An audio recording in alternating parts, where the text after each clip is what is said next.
Hey everyone, and welcome back to my channel. So I've been seeing a lot of 25 books that I want to read in 2025, and I love watching them, but I feel like it's becoming a bit redundant because I'm seeing a lot of the same books, and I totally get it. There's lots of really cool books coming out this year, but I thought it would be fun to do a little twist and talk about 25 books that I will not be reading in 2025. And let me just preface this by saying that it's not that I'm never going to read these books or like not open to reading some of these books. I just don't see me prioritizing them in 2025.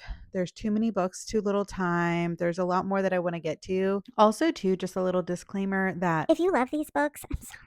Books are subjective. We all love books for different reasons. And some of the books that I love, you could absolutely hate, and vice versa. And that's what makes the book community so great, is that there's that understanding. So if you do love any of these, change my mind. Comment down below if you love any of these books. Tell me why you love the book and why you think that I should read it. Let's go ahead and get started. So the first one is The God of the Woods by Liz Moore. I read Long Bright River by Liz Moore, and I think I got it as like a book of the month pick back when I was receiving book of the month. And there was just a lot of meandering. It was super, super slow. The book wasn't terrible. It was just painfully slow and made me want to DNF every time I picked it up. I've heard similar things about The God of the Woods, and it may just be Liz Moore's writing style. Maybe I just don't jive with it. Number 2 is Midnight Sun by Stephanie Meyer. I was a diehard Twilight fan as a teenager. I think many of us were. But I have no desire to read Midnight Sun. I do not care. At first, when it came out, I almost bought into the hype of like, oh, I want to read it. I want to see it from Edward's perspective. Honestly, after it came out and everybody talked about it and was like, that was not worth it, I probably could guess what it was like from Edward's perspective. Number 3, and some of y'all are going to hate me for this one, Throne of Glass by Sarah J. Maas. It's her first, I believe. I've heard that the writing doesn't start off well, but it gets better. I just don't have time for that. I am interested in reading ACOTAR and some of her newer fantasies. Throne of Glass just not interested. Number 4 is The Familiar by Leigh Bardugo. It's just not something that I want to pick up in 2025. I cannot afford to get in any reading slumps in 2025.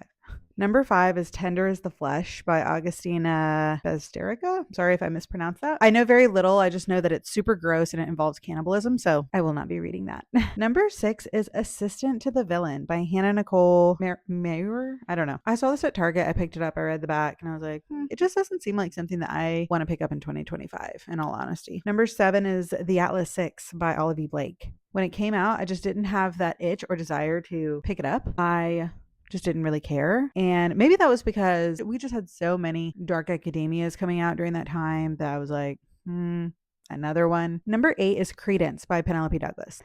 My stepdaughter's reading it right now. She actually said it was really good. She enjoys it. I just cannot get over the family like hooking up with each other, even though they're step. I think like it was intended to not be step, if you know what I'm saying.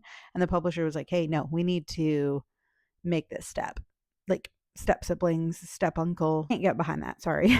Number 9 is Shatter Me by Tahira Mafi. I know that a lot of people love this series. I didn't want to read it back then, and I don't want to read it now. And it's definitely having its time on Book Talk. I kind of feel like, you know, when you love a book when you're a teenager, like say the Twilight series, right? I tried to pick up the Twilight series as a 30-year-old woman. I mean, I'm 32 now, and reread it for Midnight Sun. And I was like, this is awful. Like the writing when I was 14, it was addicting and I loved it. I kind of feel like I'm going to have the same outcome with Shatter Me, that I'm going to pick it up and I'm going to read it and be like, I just wasted my time. Number 10 is the Bridgerton series by Julia Quinn. I love the Netflix show. My photo on Goodreads, pretty much all my social media like TikTok, YouTube, what have you, is a like AI rendition of me as a Bridgerton character. I have heard that the books are not as good. I'll stick with loving the show, and I don't want to taint my love for Bridgerton. Number 11 is An Education in Malice by S.T. Gibson. I really enjoyed A Dowry of Blood by S.T. Gibson. It was my favorite book of 2023, and I actually just purchased it. I'm going to be doing a book haul soon because I got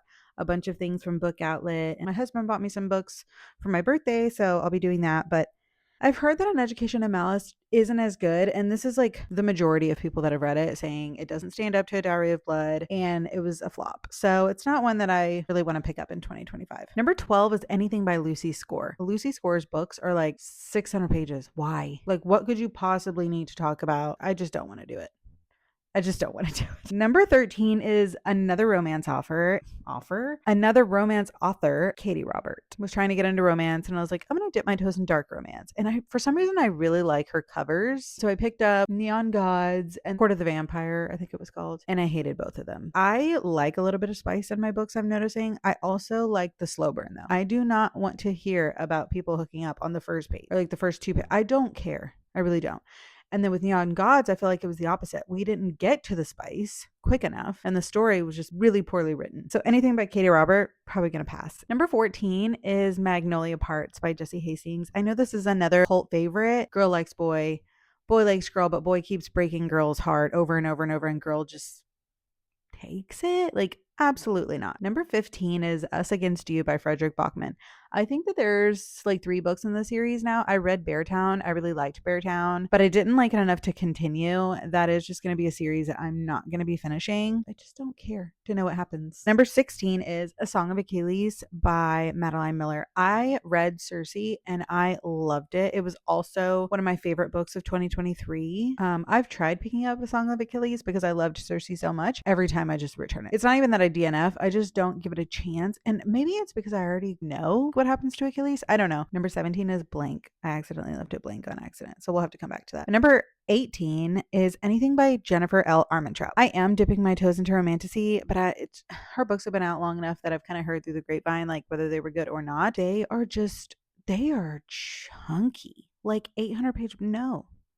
No, I don't have the time. I don't want to make the time. It's not that I don't have time for an 800 page book. It's that I don't have time for an 800 page romantasy. That is hit or miss. There are other 5, 6, 7, 800 page books that I want to prioritize in 2025. Anything by Jennifer L. Armentrout is not going to be one of them. Number 19 is Katabasis by R.F. Kuang. I have never read anything by R.F. Kuang, so I really want to start with her backlog, read The Poppy War, and then probably Yellowface, maybe Babel. I've heard that they're all excellent. Katabasis sounds a lot like Ninth House and Hellbent to me. Obviously, it's a little bit different, but sounds like it would be very similar. I think maybe now that I'm making this video and written all these down, I think I just don't really want to read a lot of dark academia. I think I'm just burnt out on it. Number 20 is The Way of Kings by Brandon Sanderson. I did not realize that this book is over 1,000 pages. And I was like, you know what? Maybe one day, but not right now. I read Mistborn within the last couple of years and I liked it, but I feel like I liked the ending. I felt like it kind of dragged on. And then somebody the other day was like, oh, Brandon Sanderson, like people are a favorite of him for his, jaw dropping endings. And I would have to agree. I had to find out what happened. Everything just went like 0 to 100, but it took us a while to get there. And I don't want that to be the case with The Way of Kings for 1,000 pages. Like, no, thank you.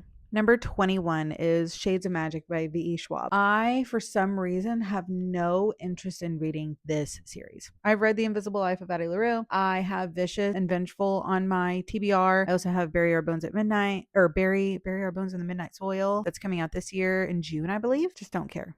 I don't know why. We all have those books, and for some reason, that's just one of them for me. Number 22 is Middle of the Night by Riley Sager. I like Riley Sager. I have a couple of his books, but I feel like after Lock Every Door, everything that he's been writing has just been like a flop. I don't know. I just might not pick up Riley Sager this year. 23 is another one that I feel like people are going to come after me about, and that is The Zodiac Academy by, it's 2 authors, Caroline Peckham and Suzanne Valenti. I feel like, again, very polarizing. The people that love it, and people that don't love it absolutely hate it. And there are like 30 books in the series. They're not little books, they're super chunky books. And again, change my mind. If you feel like it's worth reading, let me know why you feel that it's worth reading. Number 24 is Keep It in the Family by John Mars. I have another John Mars book.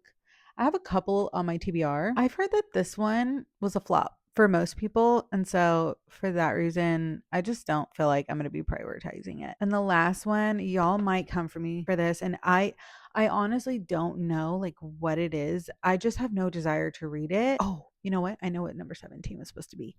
And it's for the same reason. Both of these books, number 17 and number 25. I'll start with 17 since I just remembered. 17 is Butcher and Blackbird. Yeah, Butcher and Blackbird. I, for some reason, have no desire to read it. I don't know why. The premise sounds like okay. I don't know. I just don't care. Number 25 is One Dark Window by Rachel Gillig. I don't know what it is, y'all. I think honestly the hype does it for me. Like if a book is too hyped, like it's all that I'm seeing and everyone's raving about it. You would think like any normal person that would make me want to say, "Oh my gosh, like this is probably so good. I need to go pick this up." I think because I've been burned in the past and have thought like, "Oh my gosh, this book is going to be so good." And then I bought it with my own money or waited like 6 months at the library to read it, read it and was like, "Okay. I just need to trust my gut." And my gut says no to One Dark Window. I definitely could also make a list of books that I do want to read in 2025, but I know for sure, at least for 2025, that I will not be picking up these books. So that is all, and I will see y'all in my next video. Bye.